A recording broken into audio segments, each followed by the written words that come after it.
Hai Tribuners, ketemu lagi dengan saya Teguh di acara Bincang Olahraga Tribun Sumsel dan Sri Puku TV.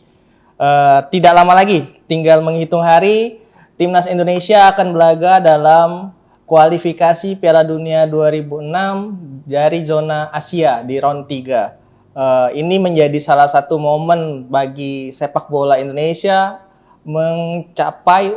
menargetkan untuk bisa tampil di Piala Dunia 2026 walaupun kemungkinan besar masih melalui babak round 4. Bersama kami ada Iksan Kurniawan, salah satu mantan pemain Timnas Indonesia yang asli dari Sumatera Selatan. Selamat sore Iksan. Selamat sore Bang. Apa kabarnya hari ini? Alhamdulillah baik. Jadi sudah jeda kompetisi panjang, apa aktivitasnya hari ini San? Ya lebih banyak kumpul dengan keluarga sih. Jadi manfaatkan libur kompetisi ini kumpul dengan keluarga. Jadi banyak di Palembang sekarang ya? Lagi banyak di Palembang. San, Iksan ini kan salah satu periode emas ya, maksudnya pemain-pemain yang periode emas saat Indonesia menjadi juara Piala Asia U19 bersama Indra Safri ya, salah satunya.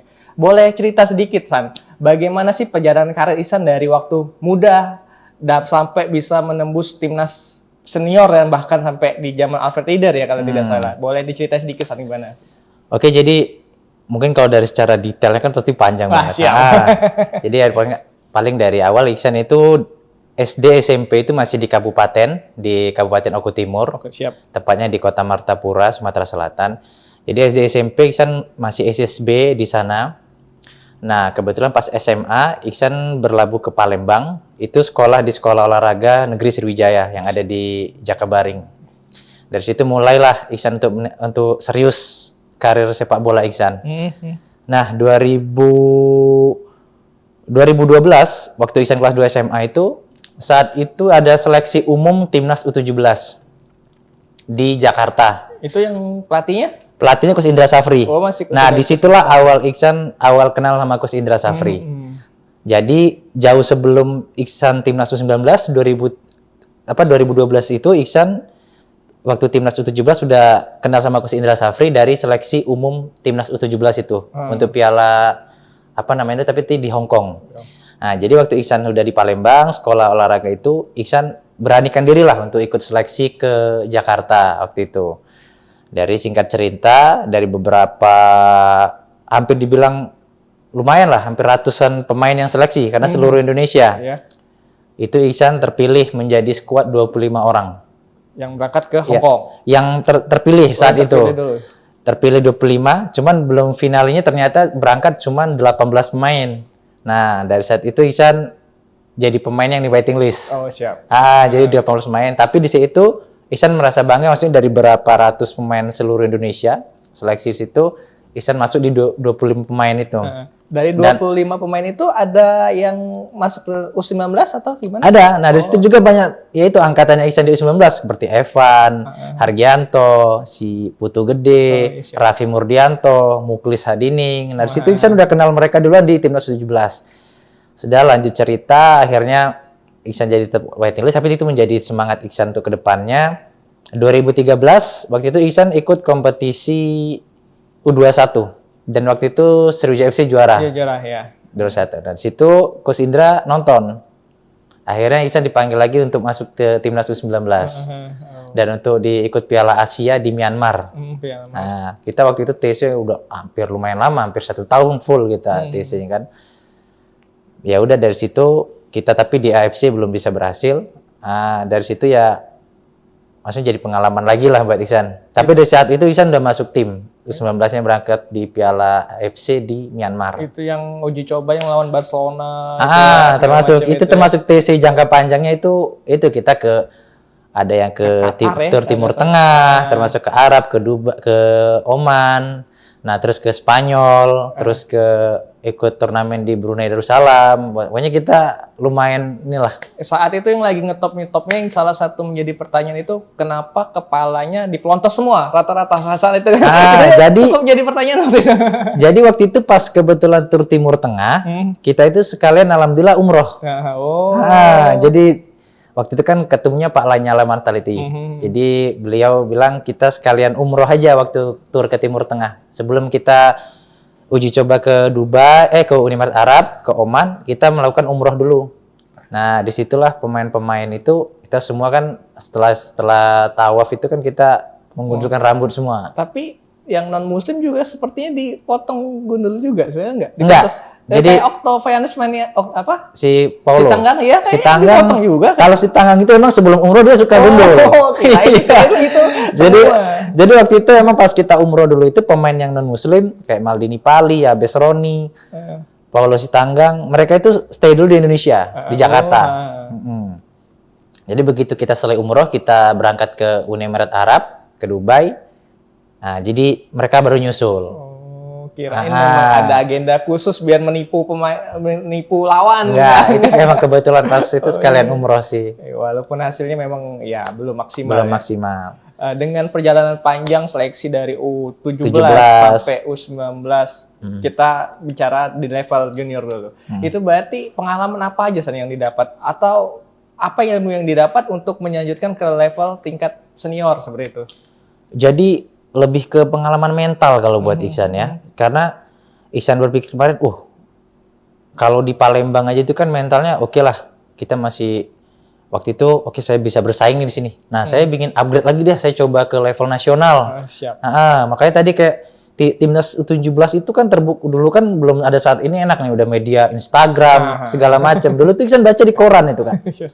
Dulu di koran, terus baru share lewat ya dulu masih zamannya BlackBerry lah. Kan dari broadcast gitu kan. Jadi pas baca koran, udah beranikan diri, mental gitu kan. Dari jadi Palembang berapa banyak kemarin? Berdua aja sama temen Iksan. Berdua aja. Jadi waktu itu ya udah pengalaman yang Iksan ambil tuh semakin banyak Iksan ikut seleksi-seleksi itu mental Iksan tuh semakin nambah gitu loh. Jadi ini modal Iksan buat untuk ke jenjang selanjutnya gitu. Jadi begitu ada seleksi yang lain tuh Iksan ini ketemu dari pemain-pemain Jawa, pemain-pemain dari Pulau Papua, pemain dari Pulau Sulawesi nih. Jadi kan udah tahu. Mental gue harus lebih kuat lagi nih. Aku harus lebih ini lagi. Jadi pengalaman itu ya terutama Iksan dapatkan tuh mental lah. Mengawali karir junior juga di timnas, kalau di tim di Sriwijaya FC U21 ya. U21.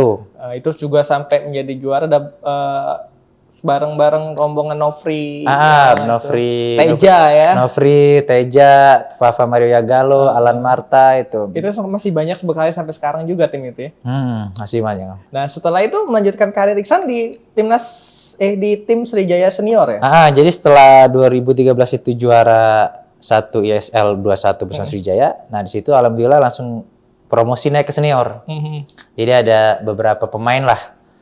Ya termasuk Teja juga, terus Hafid, Rizky, Dwi Ramadana, banyak pemain lokal yang ada di Palembang ini kan. Jadi di situ 2013 itu awal karir Iksan promosi ke profesional. Dengan usia yang masih muda ya? Masih muda. Waktu itu Iksan ingat 18. Jadi alhamdulillahnya begitu lulus 2013 itu, begitu lulus SMA, Iksan nggak sibuk cari tim-tim lagi kan. Alhamdulillahnya rezeki dari juara U21 langsung promosi ke Sriwijaya senior. Nah. Saya ingat dengan usia semuda itu beberapa pemain-pemain Sriwijaya FC diberi kesempatan bermain ya. Itu bagaimana San? Tantangannya San dengan pemain muda bermain ke tim pemain senior yang itu Buakai di Foda itu ya. Itu di jam Iksan naik itu masih ada Bang Ponario, Eric Wicks, Buakai di Foda, terus ada Bang Tantan, termasuk Diego Michel lah beberapa yang di zaman Iksan naik itu. Di situ Iksan malah terpacu motivasi malah makin tinggi. Nah, jadi kalau ibaratnya latihan sesama umur yang sebaya dengan Iksan, misalnya 100%, Iksan kalau saat latihan dengan senior malah 200%. Lebih motivasi lagi, Kak. Jadi semangatnya lebih tambah lagi. Dan tapi dengan Ponario Astam yang notabene posisinya sama ya, pasti banyak transfer ilmu yang didapat kan. Jelas. Jadi saat latihan itu kalaupun di sela-sela latihan pasti itulah Ihsan beruntung bertemu dengan pemain-pemain yang bukan pengalaman di tim aja, itu udah pengalaman nasional, tim nasional legend kita itu kan. Kayak Bang Firman, kayak Bang Ponario, Bang Eka Ramdhani itu kan alhamdulillah pernah satu tim di Sriwijaya. Ya itu di saat latihan mereka panggil, mereka kasih ilmu ya harus gini. Banyak lah yang ilmu yang diajarin sama mereka itu. Oh, saat itu ada Firman, ada Eka, ada... Kalau Bang Firman, Bang Eka itu di tahun 2016. Mereka kan balik lagi. Iya, rombongan itu kan Bang Ridwan, lagi, Bang Supardi, Bang Jupe, Bang Firman balik lagi ke Sriwijaya. Itu Ihsan masih di Sriwijaya. Itu Ihsan bersyukur tuh bertemu dengan rombongan mereka itu. Jadi banyak banget ilmu pasti ya. Ya, jadi melihat ya dengan cara latihan mereka, cara bermain mereka itu kan secara langsung kita lihat tiap latihan tuh ya itu udah ada yang harus kita contoh dari mereka gitu. Disiplin mereka, cara main mereka yang bagus tuh harus kita contoh gitu kan. Oh, bukan malah merasa tersaingin ya. Enggak. Tapi kan dari pemain top itu masih, saya kalau nggak salah ingat masih diberi kesempatan ya, kan? Jadi saat itu wah, awal-awal itu sempet ya namanya kita ada rasa. Oh iya, bahkan gol yang dari jarak jauh itu satu saya inget itu gol dari jarak jauh itu. Jadi emang awal datang kumpul pemain itu pada datang itu wah, Ihsan sempat minder juga nih. Maksudnya gelandang di saat itu ada Bang Firman, ada Bang Eka Ramdhani, ada Yuyunko. Ada Rafael Metimo. Oh iya, ada juga. Wah, Ihsan berpikir, wih, ini pemain ini bukan yang ini nih, pemain udah level A semua lah, grade nasional, internasional semua nih. Cuman di saat itu Ihsan udah yang penting kerja keras aja. Nah, di saat tahun 2016-17 itu Coach WCP alhamdulillah kasih percaya ke Ihsan, Coach Widodo Cahayaputro. Sampai ke zamannya Rahmat Darmawan lagi ya. Coach RD itu ya. Itu kan di situ kan dari zamannya lebih awalnya itu sebenarnya Om Beni. Om Beni dulu itu udah kasih kepercayaan menit main, terus diganti Coach WCP juga, alhamdulillah banyak main juga. Situlah jadi banyak yang awalnya itu awalnya minder, cuman dengan semangat tinggi dan motivasi tinggi juga yakin bisa tembus skuad inti juga. Itu berarti sampai di CJFC sampai tahun 2019. Oh, berarti berarti salah satu penggawa yang Sriwijaya terdegradasi juga ya saat itu. Jadi bagaimana perasaan? Aku belum sempat cerita-cerita waktu itu sampai salah satu pemain sempet nggak percaya sih Kak. Iya kan waktu itu kita turun itu sempet nggak percaya sih, maksudnya ya tim besar lah kita kan, Sriwijaya kan yang piala yang belum ada ibaratnya gitu tim. Kan di putaran pertama bahkan sampai kita itu masuk 4 besar. Iya. Tapi makanya kaget nih kok sampai putaran kedua kita malah turun ya, akhirnya kita sampai ke degradasi kan. Itu jadi bisa jadi pelajaran juga pasti. Iya, pastinya jadi ya banyak pelajaran yang diambil lah Kak. Situ. Berarti setelah di CFC malang melintang di sepak bola. Jadi dari situ Ihsan ke Borneo FC, ke Kalimantan Samarinda kan, Kalimantan Timur. Terus ke Persija ya? Dari situ ke PSG Pati, ke Muba, ke PSG Pati, dari itu ke Persija, habis Persija Ihsan ke Dewa United, ke Persita, terus akhirnya terakhir ke PSKC Cimahi. Oh, terakhir PSG. Sekarang dengan kompetisi yang berjalan, belum tahu juga kapan berjalannya kompetisi terbaru. Untuk musim terbaru? Ya ada yang bilang sih kemungkinan itu di Agustus. Itu sudah ada klub yang ngubungi atau gimana? Ya alhamdulillah ada beberapa tim yang sudah komunikasi lah. Liga 1, Liga 2? Liga 1 ada, Liga 2 ada. Oh, berarti tinggal pilih ya jatuhnya. Ya tinggal inilah. Tinggal istikharah lah. Iya, kan. Sebagai putra Sumsel yang memang lahir di Sumsel, Oku Timur, Martapura. Sekarang melihat Sriwijaya FC bermain di Liga 2, bahkan wakil gubernur Sumsel kita, Cik Ujang, bakal mengakuisisi tim Persikas Subang ya. Dan kabarnya sih dengar-dengar seperti itu. Menjadi Sumsel United. Bagaimana San tanggapannya San? Kalau Ihsan pribadi soal tanggapan itu, yang pertama sih pastinya kalau dilihat dari sisi ini Ihsan pribadi yang pasti kan bangga juga ada karena ada tim dari Sumsel lagi nih yang naik ke Liga 2. Cuman kan yang mungkin dari yang lain juga pandangan orang kan beda-beda kan Kak. Ya, jadi mungkin kenapa kok ada tim baru? Kita kan udah kokoh nih. Ya itu Sriwijaya. Cuman ya itu Ihsan nggak tahu terhadap pandangan-pandangan yang lain. Tapi Ihsan berharapnya juga siapapun apapun itu kan tetap bangga lah. Maksudnya tim Sumsel ada lagi nih di kasta Liga 2 kan di Indonesia ini. Di Sumsel jadi ada 2 nih kayak Sriwijaya dan Sumsel United. Itu. Jadi maksudnya Ihsan ya bangga lah. Tetap semoga harapan Ihsan ya kedua tim ini sama-sama berprestasi gitu untuk membawa nama harum juga Sumatera Selatan. Belum ada panggilan? Kalau kalau itu sih udah ada komunikasi, tapi dari pihak yang Sriwijaya. Cuman kalau untuk Sumsel United Ihsan belum tahu sih. Dalam arti belum tahu itu kan apakah tim itu juga udah fix bener kan itu belum tahu Ihsan. Kabarnya besok bakal nunggu kongres PSSI Nah, ya. mungkin lah itu. Yang terbaik buat Ihsan lah Iya. ya. San, ngobrolin di luar sepak bola nih. Sekarang aktivitas Ihsan selama liburan apa nih? Selama libur kompetisi apa nih, San? Ya, itu tadi yang utama pasti kumpul dengan keluarga ya. Karena Ihsan berpikir saat kompetisi itu kan apalagi waktu kompetisi berjalan kan lumayan padat.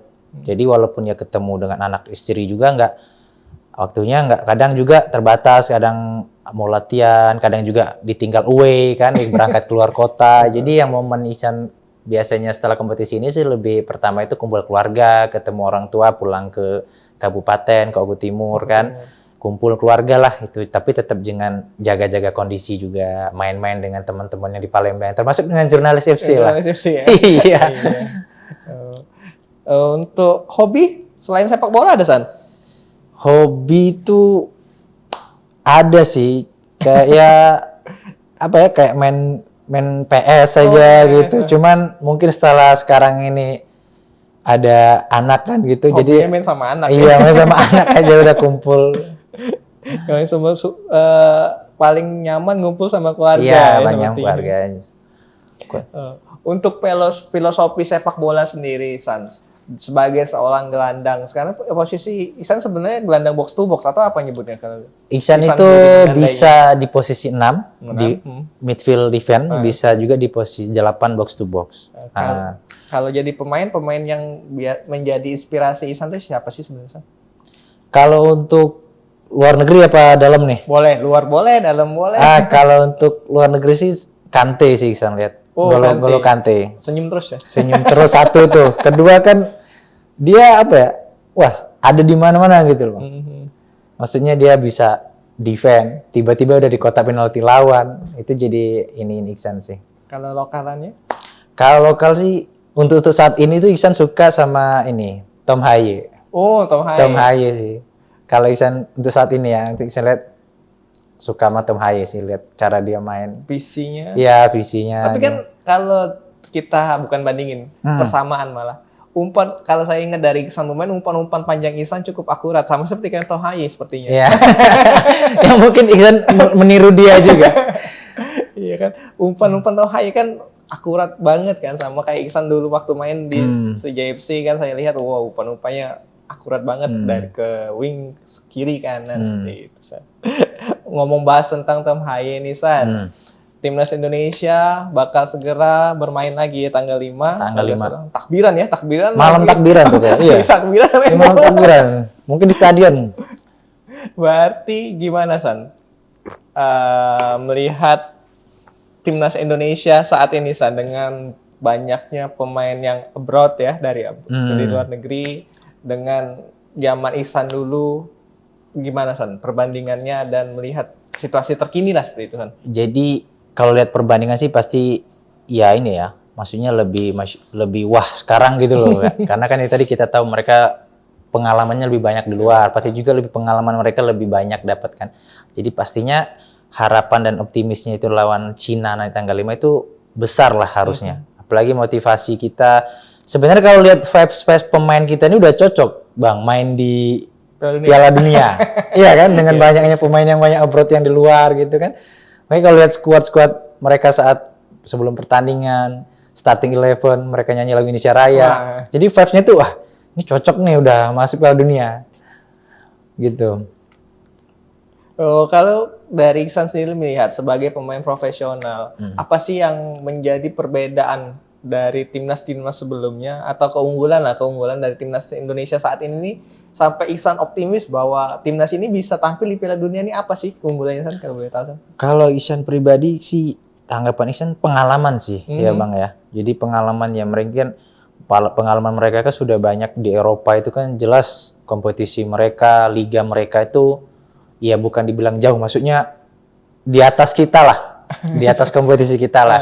Nah, di sana mungkin gitu, mereka pengalaman mereka untuk menghadapi tim-tim yang ASEAN atau menghadapi tim-tim Asia, mental mereka itu benar-benar yang udah siap banget. Siap. Nah, bukan berarti pemain kita Nggak siap. ASEAN nggak siap, tapi dilihat dari pengalaman pasti mereka lebih jauh, bagus lah ibaratnya gitu. Lebih bukannya ini ya, bukannya kita ini, tapi pengalaman mereka kan tahu kualitas liga mereka lebih di atas kita lah. Jadi pengalamannya lebih bagus mereka mungkin gitu. Sebagai seorang gelandang nih San, gelandang kita sekarang minim banget ya, kalau nggak salah cuma ada Tom Hai, Ricky Kambuaya.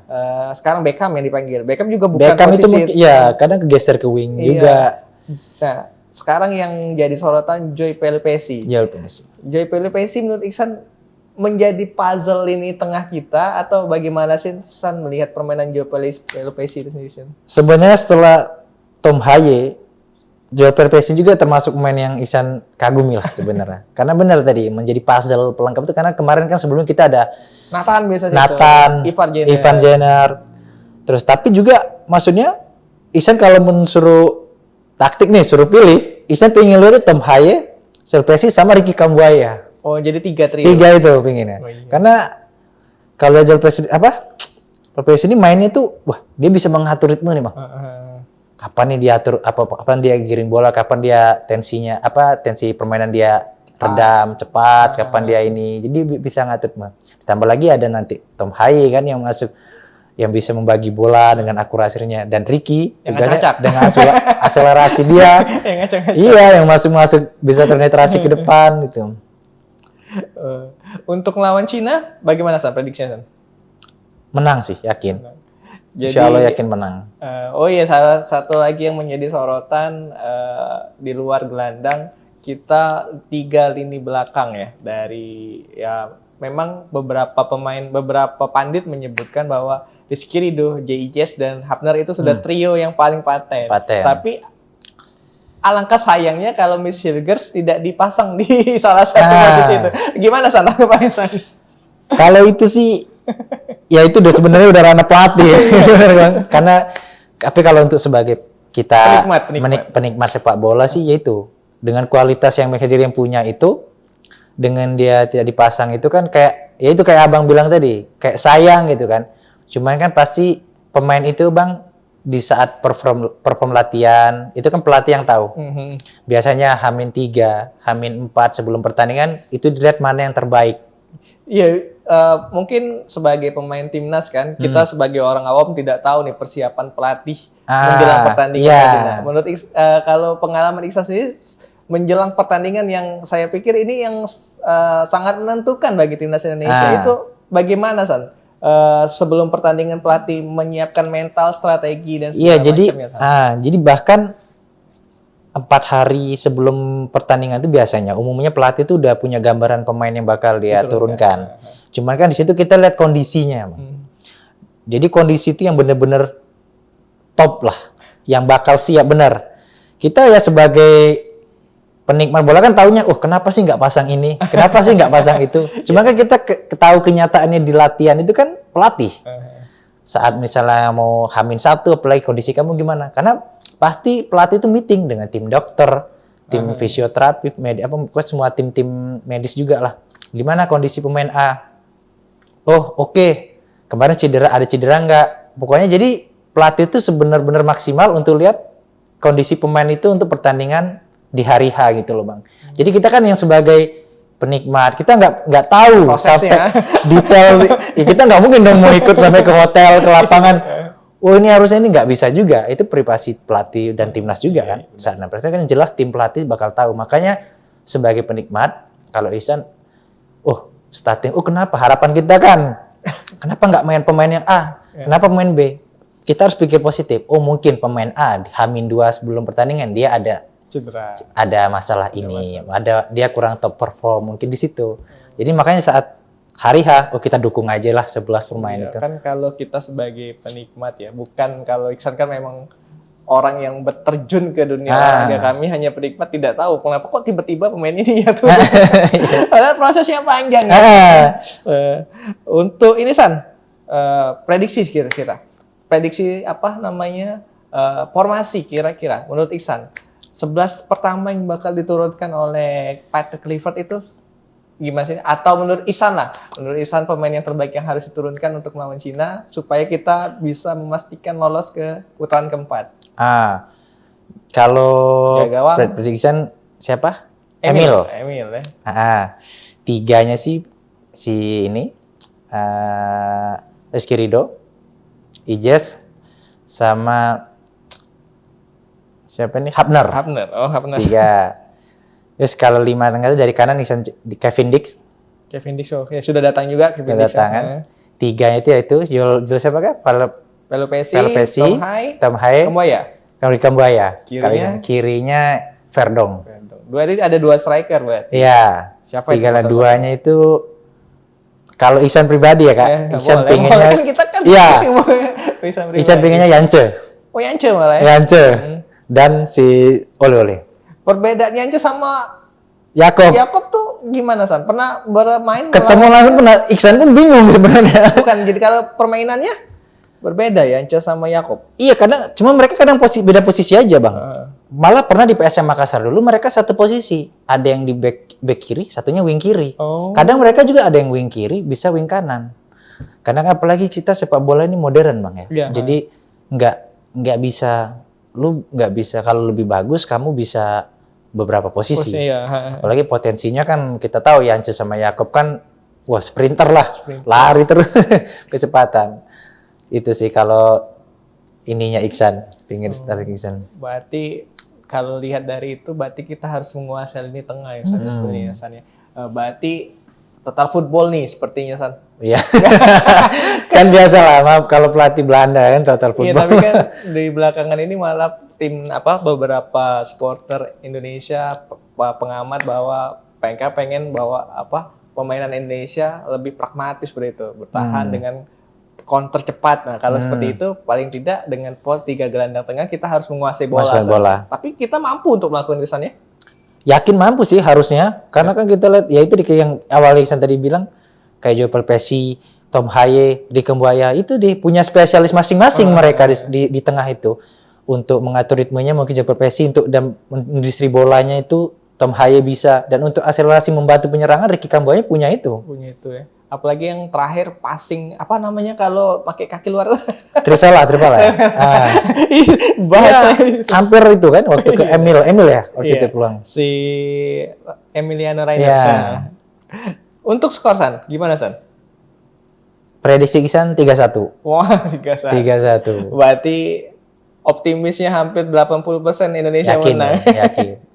Oh iya, sebagai timnas, sebagai masih pemain profesional dengan usia sekarang yang sudah hampir masuk ke Pratiga San.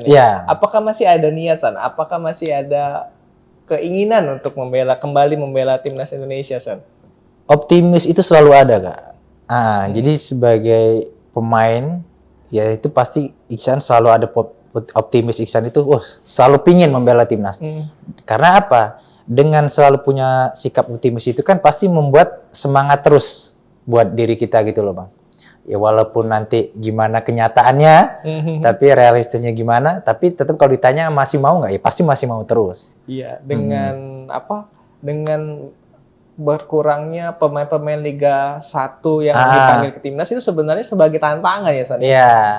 Apalagi isu sekarang Liga 1 bakal menerapkan 11 main ya, 8 yang di lapangan. Itu pandangan Iksan sendiri gimana, San? Ya kalau itu ada plus minus sih kalau menurut Iksan ya.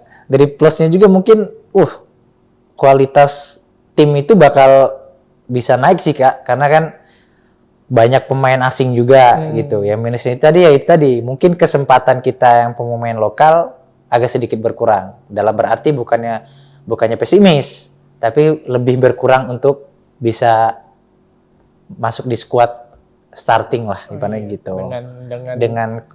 regulasi kalau benar-benar jadi tadi 11 pemain, 8 yang main 3 itu kan karena belum lagi 3-nya itu kayak Iksan bilang tadi belum regulasi pemain muda, belum ya maaf ada kalau misalnya ada naturalisasi pemain itu kan rasa asing tapi lokal gitu kan kalau naturalisasi kan itu. Oh, berarti San, Indonesia bakal bermain di Gelora Bung Karno ya. Bung Karno. Dengan tiket yang 70 ribu tiket yang sudah terjual. Sebagai pemain profesional yang memang pernah membela klub-klub besar dengan supporter besar. Efeknya seperti apa sih San, supporter ini San? Dampaknya ke pemain itu sendiri? Itu kalau Isan bisa bilang itu kayak doping tambahan. Iya. Iya. Jadi bener kita sebelum pertandingan pun kalau kita turun bis udah dengar suara penonton ribu di dalam stadion itu udah semangat turun bis. Apalagi pemanasan awal, bahkan apalagi pas masuk kick-off itu menjelang pertandingan itu pasti lebih bergairah lagi kita, semangat lebih tambah lagi. Makanya saya bilang itu sebagai kayak doping tambahan itu. Apalagi tapi sayangnya pertandingan ini kita hampir kehilangan supporter hampir 10.000 ya karena hukuman sanksi. Oh iya. Itu menurut Ihsan gimana San? Supporter kita nih sebaiknya gimana sih? Apa memang sudah bagus atau ada yang perlu diperbaiki khususnya? Kalau dibilang bagus itu udah semakin bagus ya. Contoh kayak ya hal-hal koreografinya kan waktu kita lawan Jepang, lawan Bahrain itu Masya Allah udah top banget kan. Udah kayak di Eropa nih, udah stepnya Eropa banget. Iya, udah bener. Cuman itu ada yang harusnya lebih bijak lagi lah. Apa-apa yang menjadi sanksi buat timnas itu harus lebih tahu lagi lah. Untuk supporter ya. Jadi apa nih yang buat ini boleh atau enggak kita menyalahkan VAR atau ini boleh atau enggak bakal menjadi sanksi enggak nih buat kedepannya itu harus lebih bijak lagi lah. Jangan merugikan. Apalagi pemain kita, maksudnya pemain sudah perform bagus, tim kita udah bagus, harusnya kita juga lebih upgrade juga. Iya. Gitu. Bukan hanya soal biaya ya, 10.000 itu banyak, ama kalau di satu stadion gemuruhnya tambah luar biasa. Lebih tambah luar biasa lagi harusnya. Iya, San. Ada pesan khususan untuk para pemain timnas Indonesia yang bakal berlaga melawan Cina nanti, San. Apa sih harapannya, San? Harapannya tampil all out dengan hati untuk timnas Indonesia, percaya diri, semangat dan optimis untuk lolos ke Piala Dunia. Tapi walaupun tidak langsung bisa lolos, tapi terus ditanamkan rasa tipe optimis untuk lolos Piala Dunia. Iya, San. Oke, sebagai terakhir nih San, sebagai pemain profesional San, ada keinginan-keinginan atau yang ingin disampaikan kepada pendengar podcast kita San? Ini waktu yang tepat buat Ihsan menyampaikan apa yang ingin disampaikan, baik itu untuk kemajuan sepak bola Indonesia atau para supporter atau fans buat Ihsan sendiri San. Jadi buat teman-teman semua, ayo kita lebih lebih bijak untuk kita mendukung timnas kita. Yang kedua jangan terus henti-hentinya kita mensupport timnas kita. Walaupun memang tadi nggak mudah langkah kita untuk lolos ke Piala Dunia, tapi kita harus support, yaitu dari pertama doa, kita doakan mereka semoga dimudahkan langkah mereka untuk menjadi mimpi kita semua lolos di Piala Dunia. Dan pastinya kalaupun kita nonton langsung ataupun kemana kita nonton timnas, jadilah supporter yang bijak, penonton yang bijak. Dan untuk semua pemain timnas semoga dimudahkan, optimis, dan mimpi kita semoga dikabulkan semua untuk lolos ke Piala Dunia. Amin. Iya, terima kasih Ihsan buat waktunya sore hari ini. Semoga timnas Indonesia bisa menang pertandingan melawan Cina dan menjaga asa untuk lolos Piala Dunia. Amin. Semoga buat Ihsan juga untuk ke depan bisa mendapatkan klub terbaik ya. Amin. Apapun itu, mau di Sriwijaya, Sumsel United ataupun yang lainnya. Amin. Saya rasa tidak ada yang tidak ingin untuk kembali ke kampung ya. Siap pastilah itu Bang. Ya, Oke, terima kasih buat Tribunnews yang sudah menyaksikan podcast kita hari ini. Semoga apa yang kita bincangkan hari ini bisa menambah insight bagi kita semua, dan yang terpasti timnas Indonesia bisa menang pada pertandingan melawan Cina pada hari Kamis ya Kak, 5 Juni 2025 yang akan datang. Selamat sore. Wassalamualaikum warahmatullahi wabarakatuh.